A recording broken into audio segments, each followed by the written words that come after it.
Ko tas nozīmē? Tev ir vārds, ka tu dzīvo. Vārds, tas nozīmē slava, tas nozīmē reputācija. Tu esi pazīstams it kā, ka tu esi dzīvs. Un ļoti interesanti ir tas, ka kā mūsdienās tiek iedalītas draudzes, kā cilvēki saka.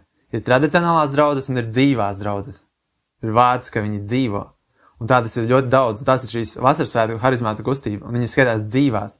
Kāpēc? Tāpēc, ka viņiem skaitās tas gars, tur ir dzīvs un šis viltus gars. Un tur cilvēki var būt arī ārēji čakli, viņi var būt dedzīgi, viņi var darīt visādus darbus, viņi var kliegt un slavēt un kliegt aleluja, bet viņi var būt miruši.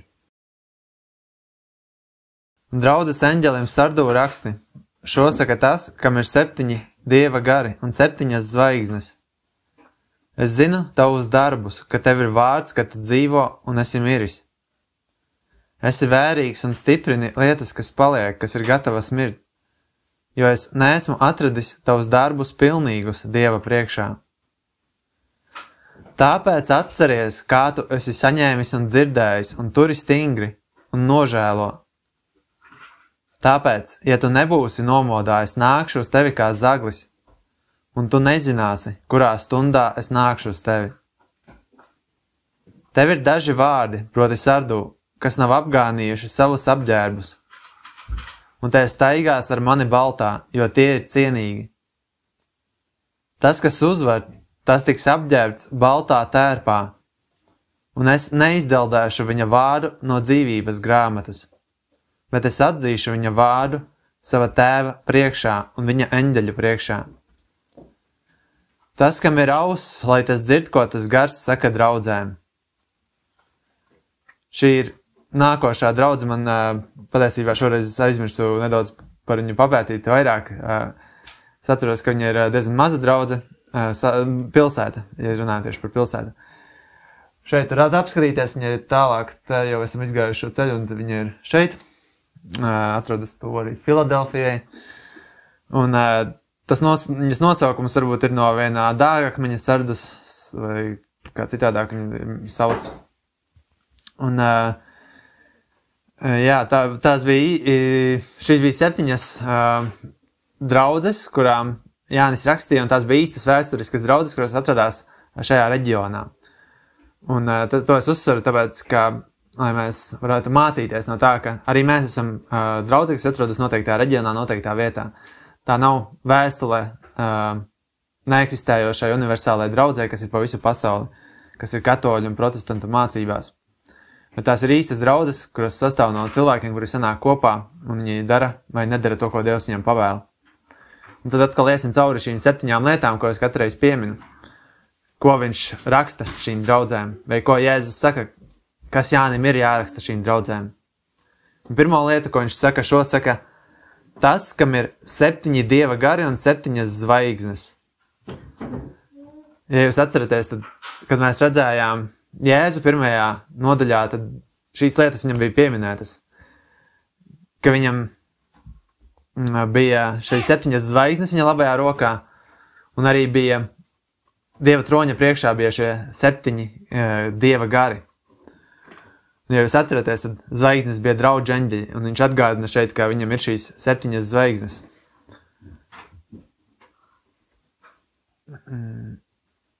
Jā, šeit viņš nesaka, ka viņam labajā rokā ir, bet ka viņam vienkārši ir 7 zvaigznes. Tas, kāpēc viņš uzsver šo 7 dieva garus, ir tāpēc, ka gars ir dzīvība. Un ja jūs esat pamanījuši līdz šim visām draudzēm, kad viņš uzsver kādu no savām atribūtikām, vai nezinu, kā nosaukt īpašībām, tad viņš to uzsver saistībā tieši ar šo draudzi, jo viņš saka, man ir vārds, ka tu dzīvo, bet es esmu miris. Un šo raksta tas, kam ir 7 dieva gari, tas, kurš ir šis gars.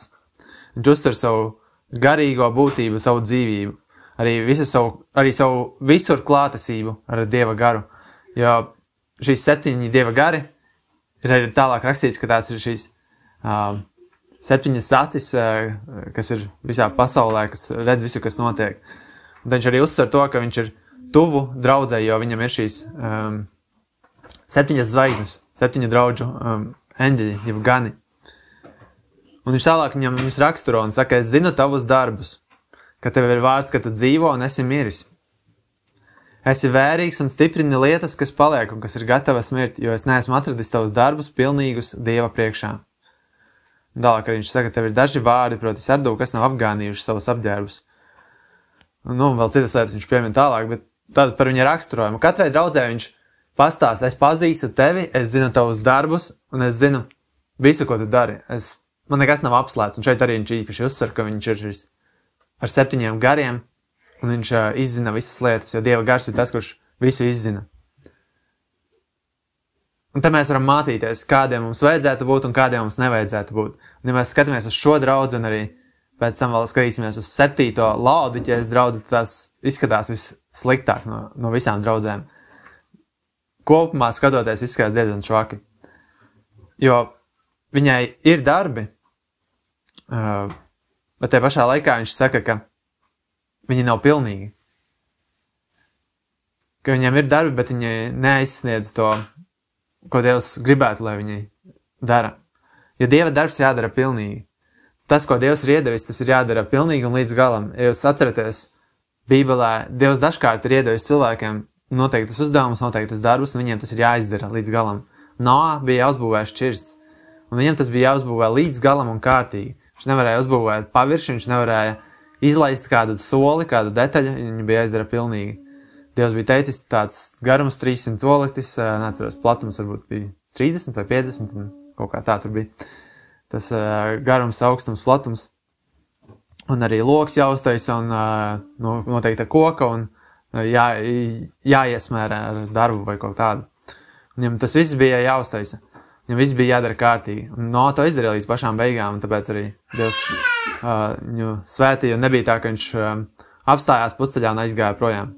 Tad arī, kad Mūzes būvēja templi vecajā darībā, jeb sēšanas telti, Dievs teica, raugi, ka tu dari visu pēc tā, kā tu esi redzējis Sīnijā kalnā, pēc tā parauga, ko tu esi redzējis. Lai nekas nav citādāk. Visu viņš darīja tieši tā, kā bija jādara. Arī, kad Salmans būvēja, viņš visu darīja pēc norādēm, kā Dāvids bija saņēmis no Dieva un kā viņš deva Salmanam. Un tas nozīmē, ka mēs darbus nevaram darīt kaut kā. Jaunai darībā nekas nav mainījies. Mums joprojām darbi jādara pilnīgi. Kaut arī daudz iztēlojas, ka viņi var darīt kaut kā. Un arī šeit viņš saka, ka viņa darbi nav atrasti pilnīgi. Mums jādara tas, ko Dievs ir uzticējis, un tā, kā viņš ir uzticējis. Jāsadana tāds evaņģēlijs, kā viņš ir uzticējis. Jo mūsdienās cilvēkiem mēģina pielāgot evaņģēliju pasaulē, cilvēki pielāgo. Un viņi vairs neskatās gluži, ko Dievs bija teicis, kā sludināja apustuļi, kā sludināja Jēzus, bet viņi skatās uz to, kas strādā, kas viņuprāt strādā, kas ir efektīvi, kā mēs saņemam kaut kādu atsauci no cilvēkiem. Jo kas strādā? Strādā tad, ja tu izmanto kaut kādus vārdus, kas cilvēkiem dod pieņemt lēmumus tūlītē vai tūlītē reaģēt.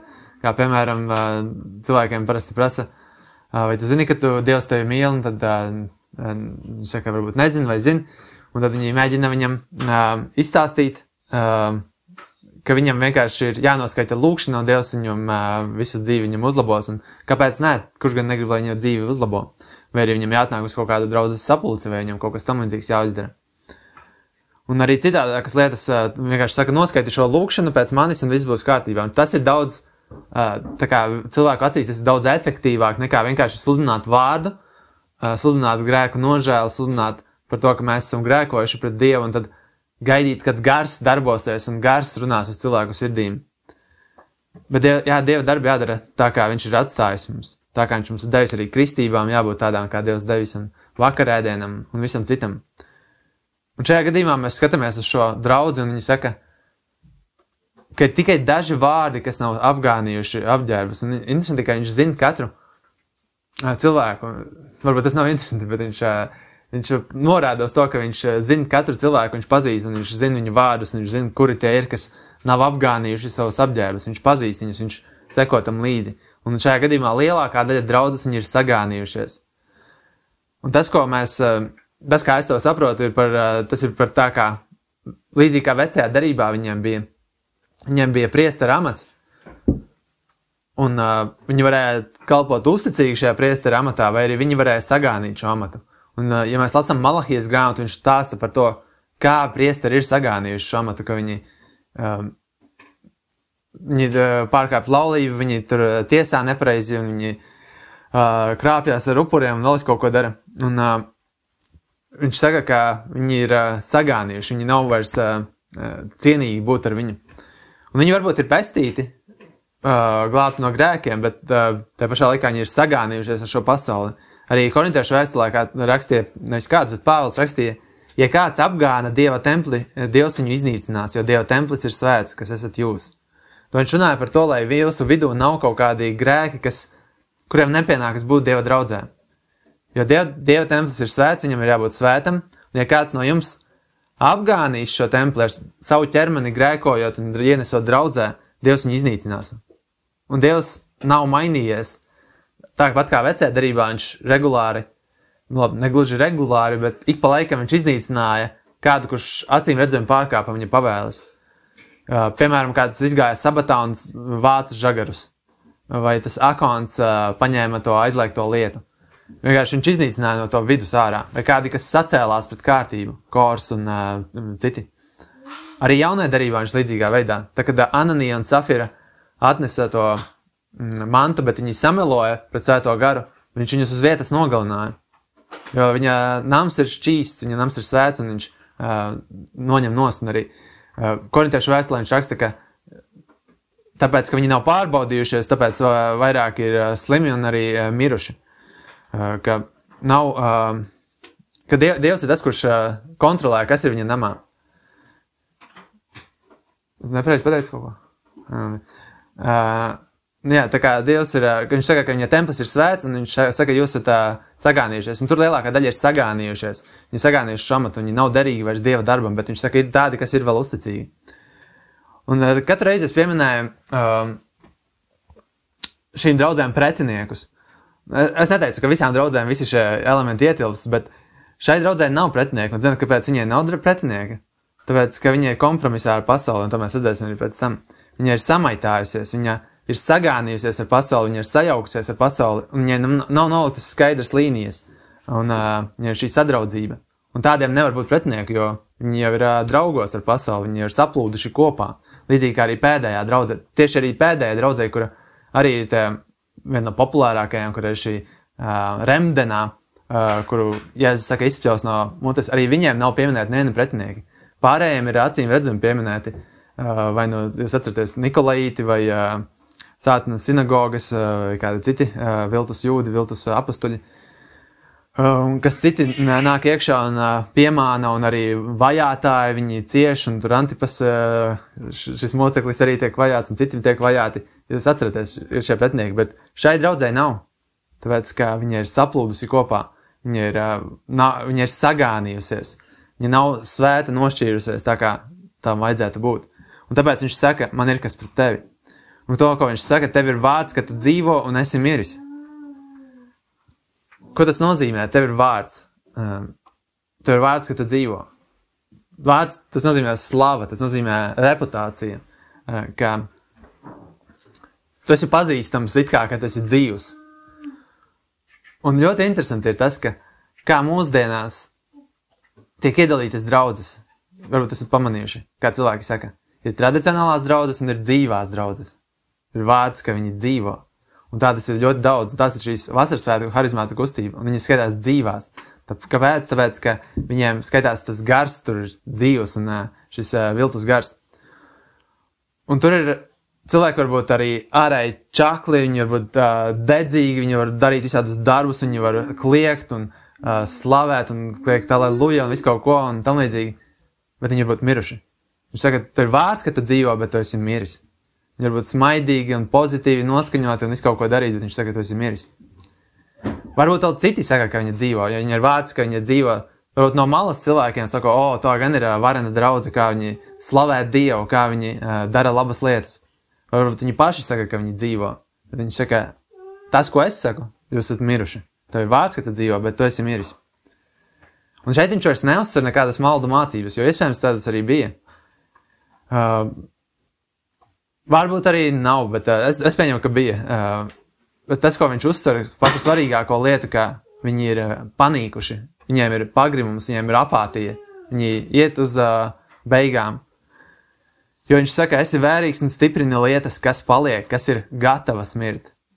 Tad kopumā, ja skatās uz draudzi, lielākā daļa ir apgānījušies, sagānījušies ar pasauli, viņi saka, jūs esat miruši. Bet ir vēl kaut kas ir palicis dzīvs. Ir lietas, kas vēl ir pozitīvas jums. Un viņš nemin konkrēti, kas. Bet ja mēs lasam Dievu vārdu un salīdzinām sevi ar Dievu vārdu, tad to var atrast. Bet viņš saka, esi vērīgs un stiprini lietas, kas paliek. To, kas ir vēl palicis, kas ir dzīvs. Un viņš arī saka, tāpēc atceries, kā tu esi saņēmis un dzirdējis, un turi stingri un nožēlo. Viņš saka, lai atcerās, kā bija sākumā. Es nezinu, vai tieši Pāvils vai kā cits sludināja, bet Pāvils sludināja visā šajā reģionā. Ja jūs zināt, viņš nāca no Antiohijas, un te ir arī Galatijas reģions, te nav uzrakstītas visas tās draudzes, bet te viņš staigāja un sludināja visās malās. Varbūt viņš bija viens no tiem, jo viņš tāpat arī bija Laudiķē, viņš bija Efezā un arī citās. Tā kā iespējams viņš vai arī kāds no viņa biedriem, vai arī kāds no tiem, kas ir blakus draudzēs bijuši. Bet katrā ziņā viņam tika sludināts tīrs evaņģēlijas patiesība, jo mēs lasam Pāvila vēstules un to, ko viņš rakstīja, tas ir Dieva vārds. Tas, kas viņiem tika sludināts sākotnēji, tas bija viņu glābšanas evaņģēlijas. Un viņš saka, atceries to, kā tu esi saņēmis un dzirdējis, kāds jums sludināja. Un viņš saka, atceries to pirmo. Jo tagad jūs esat nogājuši jau labu gabalu un esat aizgājuši citur. Ir pagājuši vismaz 50 gadi pēc Pāvila, kad viņš tur bija tajā reģionā. Viņi ir tagad kaut kādā citā ceļā, viņi nogājuši, paudze ir mainījusies. Un viņš saka, atceries, kā tu esi saņēmis, kā tu esi dzirdējis, kā tev tika sludināts šis evaņģēlijs. Un tur ir stingri un nožēlo. Citiem vārdiem saka, griezies atpakaļ pie manis, griezies pie tās vienkāršības. Kā Pāvils korintiešiem arī teica, ka viņš bīstās, ka tāpat kā čūska piemānīja Ievu, tāpat arī jūs netiekat piemānīti no tās vienkāršības, kas ir Kristū. Un tā, ko nozīmē tas, ka miris arī romiešiem 8. nodaļā ir nedaudz tā īsi pieminēts. Viņš saka, ja jūs dzīvojat pēc miesas, jūs mirsiet, bet ja jūs ar to garu nonāvējat ķermeņa darbus, jūs dzīvosiet. Jā, tas ir vēl viens tāds, es nezinu, kurš tēlēnās ir teiksmes līdzeklis, bet viens no viņiem par to, ka, principā, ja tu nedzīvo pēc gara, ja tu nedzīvo tā, kā Dievs to ir paredzējis, tad praktiski dzīvo kā miris, tad nav jēga no tā. Un viņš arī stāsta, kas ir šie miesas darbi, jo viņš šeit saka, ja jūs nonāvējat ķermeņa darbus, un mēs lasām arī dažādās vēstulēs, kas ir šie miesas darbi, ja jūs sākat tos darīt. Kolosiešu vēstulē ir rakstīts, lai mēs novelkam to visu. Un šeit viņi, viņš saka, viņi esat miruši, viņi dzīvo pēc miesīgās pasaules. Un tāpēc viņiem ir brīdinājums. Viņš saka, tāpēc atceries, kā tu esi saņēmis un dzirdējis, un turi stingri un nožēlo. Tāpēc, ja tu nebūsi nomodā, es nākšu uz tevi kā zaglis, un tu nezināsi, kurā stundā es nākšu uz tevi. Tas viņa brīdinājums ir, ja nebūsi nomodā. Viņš viņam dod iespēju būt nomodā. Un tagad, Jēzus bija šeit uz zemes, viņš teica visiem būt nomodā. Un līdz ceļšķi draudzēm, kuras ir ieliktas kā, viņš teica pasaules gaisma, un mēs varētu iztēloties, ka tumšā jūrā, kurā ir vētra, draudzes ir kā bāka, un šī pasaule ir kā tumša vētra. Tumša jūra ar vētru, un kuģi neredz, kur doties, un tam līdzīgi, bet draudze ir tā šī bāka, draudze ir šis svečturis, kas spīd tumšā vietā. Mums ir jābūt nomodā. Un viņš saka, ja nebūs nomodā, viņš nāks un iznīcinās. Tā viņš pats nāks un viņš pats karos. Līdzīgi kā viņš saka, nocels svečturi vai nākšu un karošu ar savas mutes zobenu, vai arī nogalināšu viņas bērnus, metīšu gultā un citas šādas lietas. Viņš runā par to, ka viņš kļūs par ienaidnieku. Jo ir rakstīts par to, ka viņš nāks kā zaglis, bet par tiem, kas ir ticīgi, viņam nevajadzētu nākt kā zaglim, tiem jābūt nomodā. Viņš nāks kā zaglis pār pasauli. Tā, piemēram, Tesaloniķiešu vēstulē ir rakstīts, izlasīšu jums 5. nodaļā par viņa nākšanas laiku. Bet par laikiem un brīžiem, brāļi, jums nevajag, lai es jums rakstu, jo jūs paši pilnīgi zināt, ka tā kunga diena nāk tā kā zaglis naktī. Jo, kad tie sacīs miers un drošība, tad pēkšņi iznīcība uz tiem nāk, kā dzemdības sāpes uz grūtnieci, un tie neizbēgs. Tad viņš saka, ka tie sacīs miers un drošība, un tad viņš runā par pasauli. Un jūs arī esat, varbūt nedaudz zinat par to, kā politiķi arī mēģina tādā veidā mierināt cilvēkus. Es nezinu, vai viņi zinu, viņi paši ir pievilci noteikti, bet, vai viņi to dara tīšām vai netīšām, bet ka viņi tādās gadījumās, kad patiešām skaidrs, ka nav miera un tūlīt nebūs miera, viņi mēdz teikt, viss ir miers, ir kārtība, karš nebūs un tam līdzīgi. Un tā viņš saka, ka tā arī būs, kad Jēzus nāks, ka pasaulē sacīs miers un drošība. To sacīs tiem, kas nav nomodā. Tu tie sacīs, viss ir labi, viss ir mierā. Bet viņš saka, bet jūs, brāļi, neesat tumsā, ka tā diena jūs pārsteigtu kā zaglis. Interesanti, ka viņš norāda, ka tie, kas ir viņam uzticīgi, viņi ir kā gaismā, līdzīgi kā tas bija Ēģiptes zemē, ka tur visur bija tumsa Ēģiptē, bet pie izrēlēšiem bija gaisma. Tas bija viens laika periods, vai tā bija diena, vai tā bija naktis, 3 dienas un 3 naktis tas bija. Bet izrēlēšiem bija gaisma un eģiptiešiem bija tumsa. Un viņš saka, ka tāpat ir, skatoties uz šo pasauli, jums ir gaisma. Jūs neesat tumsā, viņš saka. Viņi ir tumsā, tāpēc viņiem viņš nāks kā zaglis naktī. Viņš saka, jo jūs visi esat gaismas bērni un dienas bērni, mēs neesam nakts vai tumsas bērni, tāpēc negulēsim kā citi, bet būsim nomodā un skaidrā prātā. Jo tie, kas guļ naktī, un tie, kas ir piedzēruši naktī. Bet mēs, kas esam dienas bērni, lai esam skaidrā prātā, uzvilkdami ticības un mīlestības krūšu plāksni, un par bruņucepuri glābšanas cerību. Tad viņš stāsta, kā mums ir jābūt nomodā. Ka šī diena pasaulē nāks kā zaglis. Vēl viena tāda atsauce ir Atklāsmes 16, kur viņš saka, lūk, es nāku kā zaglis. Zaglis nāk negaidot. Neviens no mums nekad neieplāno, kad zaglis nāks. Es nezinu, vai kāds no mums ir apzakts, bet, ja kāds ir, viņš neplānoja, ka zaglis nāks. Viņam nebija ieplānots mēneša sarakstā, ne arī finansiālā sarakstā, nekādā. Cilvēki negrib, ka zaglis nāk. Nevis tikai viņš nāk negaidot, bet viņš nāk negribot. Neviens nesaka, es esmu tieši sagatavojies priekš zagļa, un es esmu gatavs, ka viņš nāks. Tad viņš vairs nevar būt kā zaglis. Tad viņam neļaus nozagt. Un viņš saka, lai jums tā nav, lai jums nav tā, ka viņš nāk, un tad jūs neesat bijuši gatavi, vai jūs neesat bijuši griboši, ka viņš nāk. Un tad viņš parādās, un viņš ir šeit. Un tā būs ļoti daudziem, kuri sauc sevi par kristiešiem. Viņš atnāks, un viņš jūs pilnībā negaidot. Tad viņš saka, lai jūs gaidat un esat gatavi uz viņa nākšanu, un viņš Atklāsmes grāmatā, ja jūs esat pamanījuši, tad viņš vairākas reizes uzsver, ka viņš nāks drīz. Ka viņš nāk. Un viņš ir tuvu, un ka mums jābūt nomodā. Cik daudz gan pavēles ir jaunajā darībā par to, ka mums ir jābūt nomodā, garīgā nomodā, nevis pārņemtiem ar rūpēm par šo pasauli. Arī Pēteris tā saka līdzīgi. Bet mīļotie, 2. Pētera 3:8. Neesiet nezinoši par šo vienu lietu, ka viena diena pie tā kunga ir kā 1000 gadu, un 1000 gadu kā viena diena. Tas kungs nav laisks attiecībā uz savu apsolījumu, kā daži cilvēki to uzskata par laiskumu, bet ir ilgcietīgs pret mums, negribēdams, lai kāds ietu bojā, bet lai visi nāktu uz nožēlu. Bet tā kunga diena nāks kā zaglis naktī, kurā debesis un zudīs ar lielu troksni un elementi kustīs ar kvēlu karstumu, arī zeme un darbi, kas ir tajā, tiks sadedzināti. Viņš norāda uz to, kāpēc Dievs vēl nenāk, tas kungs, un arī te pašā laikā Jēzus, kāpēc viņš vēl nenāk, tāpēc, ka viņš ir pacietīgs. Un viņš ir devis laiku, viņš ir devis pasaulē šo laiku, un tas laiks tūlīt izticēs, tas laiks tūlīt beigsies. Ja viņš saka, ka viņš nāks, viņš saka, bet tā kunga diena nāks kā zaglis naktī, viņš neko nav aizkavējies. Nedomājiet, ka Dievs ir palicis slings vai nevīžīgs vai kā, viņš saka, bet kā viņš nāks, viņš izdarīs tā, kā viņš ir teicis, bet viņš saka, viņa nāks kā zaglis naktī. Uz visu pasauli nāks kā zaglis naktī. Un šeit viņš saka, šeit draudzē arī uz tiem, kas no jums nav nomodā. Ja jūs esat pārņemti ar šīs pasaules rūpēm, tad arī uz jums viņš nāks kā zaglis naktī. Un kamēr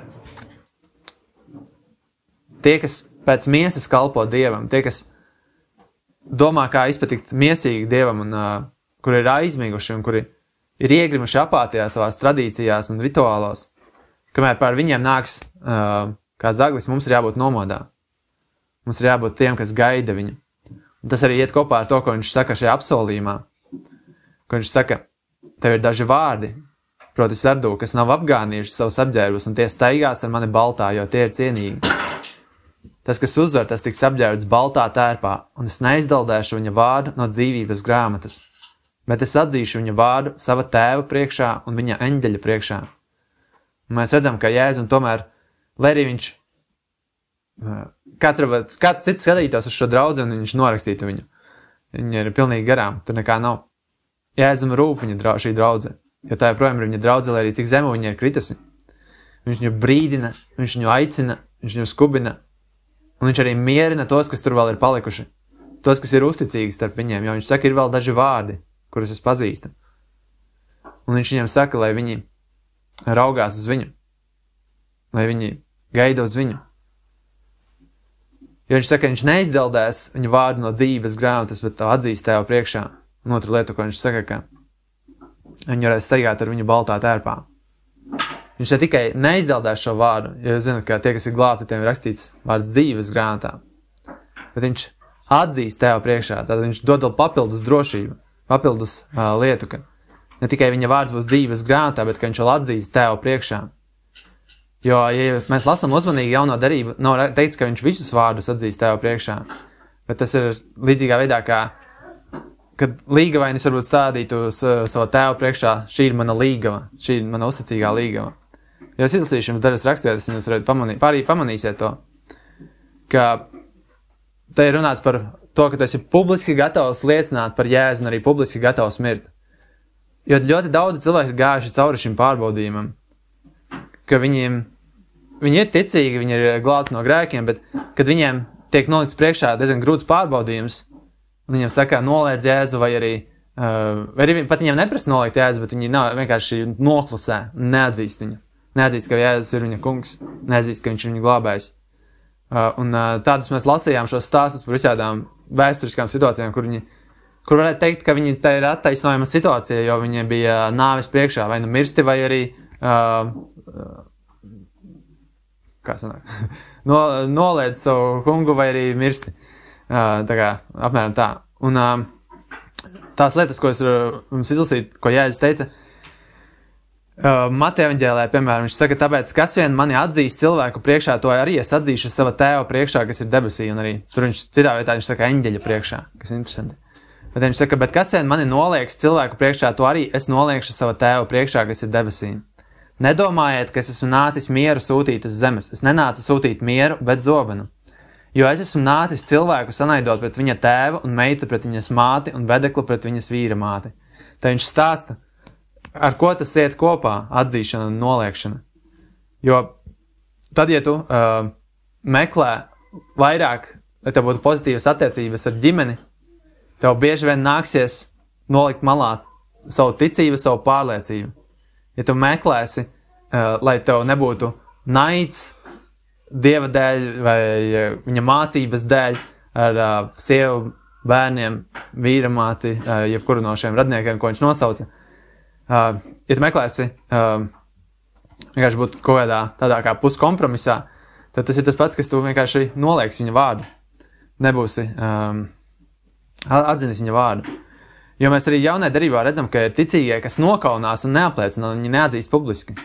Pirmkārt jau tas sākas ar kristībām. Ļoti daudzi jūdiem tas bija liels pārbaudījums iet kristīties, jo tas viņam bija, viņi apliecināja, ka viņi pieder Kristum. Un kristības ir tā vieta, kur mēs publiski apliecinam, mēs piederam Jēzum, mēs ar savu muti apliecinam, izstāstam, ka mēs ticam.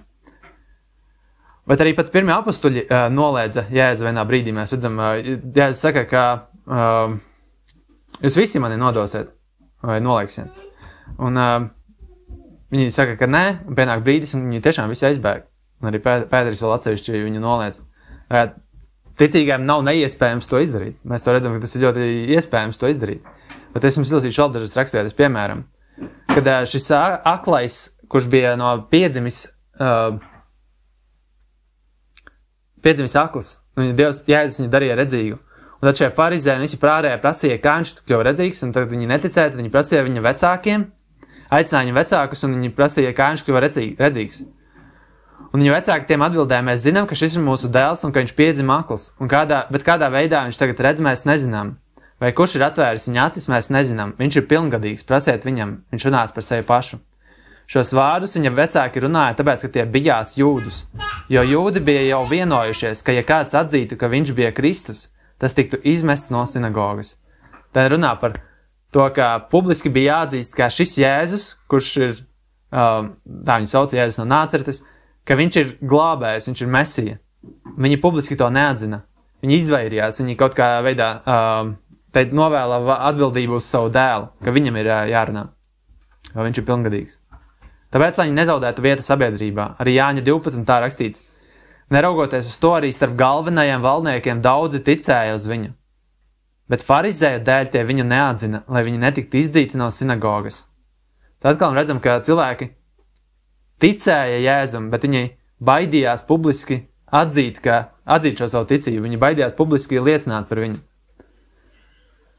Un tāpat arī viņš runā par šo draudzi, kur daudziem no draudzes, kāpēc arī es saku, viņiem nebija pretinieku, tāpēc, ka viņi publiski neatzina, publiski neapliecināja, ka viņi pazīst to kungu.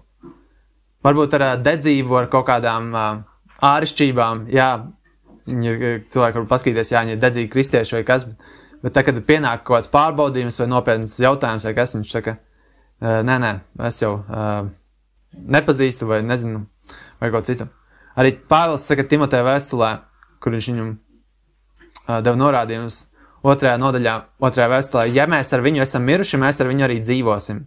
Tas ir runāts par mūsu pestīšanu un glābšanu.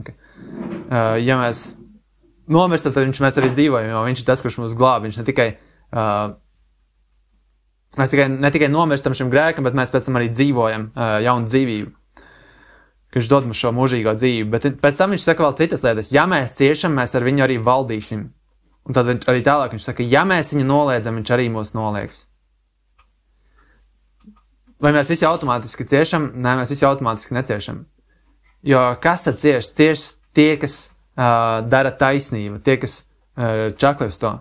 Vai mēs ciešam, vai visi kristieši automātiski cieš, tāpēc, ka viņi sirdī ir noticējuši, ka Jēzus ir glābējs? Nē, bet viņi var ciest. Vai mēs visi automātiski atzīstam viņa vārdu? Nē, bet mēs varam atzīt viņa vārdu, mēs varam arī noliegt viņa vārdu. Jo šeit viņš saka, ka mēs varēsim līdzi valdīt, ja mēs arī cietīsim kopā ar viņu. Tāpēc arī šeit viņš saka, tam, kas uzvar, nevis tam, kas ir pestīts, vai tam, kas tic, bet tam, kas uzvar, tam, kas ir līdzīgā veidā uzvarētājs kā viņš. Un viņš saka otru lietu, ka viņš arī tiks apģērbts baltā tērpā. Ne tikai Jēzus atzīs viņa vārdu tēvu priekšā, un viņš apliecinās, šis ir mans kalps, vai es nezinu, kā viņš to teiks, vai ko viņš sacīs. Bet viņš saka, arī tiks apģērbti baltā tērpā. Tie, kas iet cauri ciešanām. Un es vienkārši paņemot no atklāsmes grāmatas un arī varbūt no jaunās darības, divas kategorijas cilvēku mēs redzam, kuri tiek tērpti baltā tērpā, un arī skatoties vecajā darībā. Viens ir priesteri, mēs redzam, ka viņiem bija balti tērpi. Gan levītiem, gan priesteriem viņiem visiem bija balti tērpi. Un viņi gāja templī, un viņiem bija jābūt šiem tērpiem tīriem, viņiem pašiem bija jābūt tīriem, un visam bija jābūt svētam un šķīstam. Bet vēl mēs redzam atklāsmes grāmatā, ka šai līgavai tiek dots balts tērps. Tā ir līgavai, kas ir Jēzus līgava, kuru viņš ir izraudzījies. Un interesanti arī atklāsmes grāmatā parādās, ka visam Dieva troņa priekšā, ja abi troni ir jābūt baltam. Tā, kad ir Dieva tronis parādās 20. nodaļā, viņš ir balts.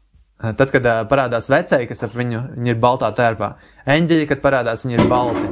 Un arī viņa kalpi ir baltos tērpos, un šī līgava arī ir baltā tērpā. Piemēram, atklāsmes 19. 7 ir rakstīts, līksmosimies un priecāsimies un dosim viņam godu, jo jēra laulības ir nākušas un viņa sieva ir sagatavojusies. Un viņai tika dots, lai viņa tiktu ietērpta smalkā linā, tīrā un baltā, jo smalkais lins ir svēto taisnība. Tad mēs redzam, ka tā ir līgava, kura var tikt ietērpta šajā baltajā tērpā. Un mēs, kas esam šeit, mēs zinām, ka ne visi automātiski nokļūst Jēzus līgavā. Tu vari būt glābts un nonākt mūžībā pie Dieva, tu vari būt jaunā zemē, bet nebūsi līgava. Piemēram, Jānis Kristītājs, viņš teica, ka viņš ir šis draugs, viņš nebija šī līgava. Un arī tāpat tie, kas nevēlas jaunai darību, tie, kas tiek izglābti, piemēram, jaunās darības laikā, bet viņi nevēlas būt draudzē, nevēlas kalpot, viņi būs jau uz jaunas debesis uz jaunas zemes un jaunajā debesī, bet viņi nebūs šajā līgā, viņi nebūs šī jaunā Jeruzāleme. Jo tā ir tā šķīsta un tā ir tā, kas cieš kopā ar savu līgavaini, tā, kas gaida savu līgavaini. Tie, kas, kā es teicu, cieši taisnības dēļ. Tie, kas viņa draudzēs, ir bijuši uzticīgi līdz galam, jo viņš saka, viņš skatās šo sardus draudzi, un viņš saka, ir vēl daži, kas nav sagānījuši savus apģērbus. Un viņš saka, es arī jūsu vārdu apliecināšu publiski, savu tēva un eņģeļa priekšā, tāpat kā jūs esat apliecinājuši manu vārdu. Un ne jau tos Jēzus apliecinās, kuri steigās dažādām pasaules konfesijām, jo viņš arī saka par lielo Bābeli, ja Babilonu. Viņš saka, izejiet no tās mani ļaudis. Un tad viņš runā par šīm visām konfesijām un reliģijām, draudzēm, kuras kopā veido šo lielo Bābeli un kur katoļi ir centrā. Viņš saka, izejiet no tās mani ļaudis. Tur ir kaut kāda iekšā, kas ir Dieva bērni, bet viņi nav uzticīgi viņam, jo viņi ir sagānījušies ar visādām maldu mācībām. Viņiem nav šīs patiesības, neturās pie patiesības, kā par draudzi rakstīts patiesības pīlāris un pamats.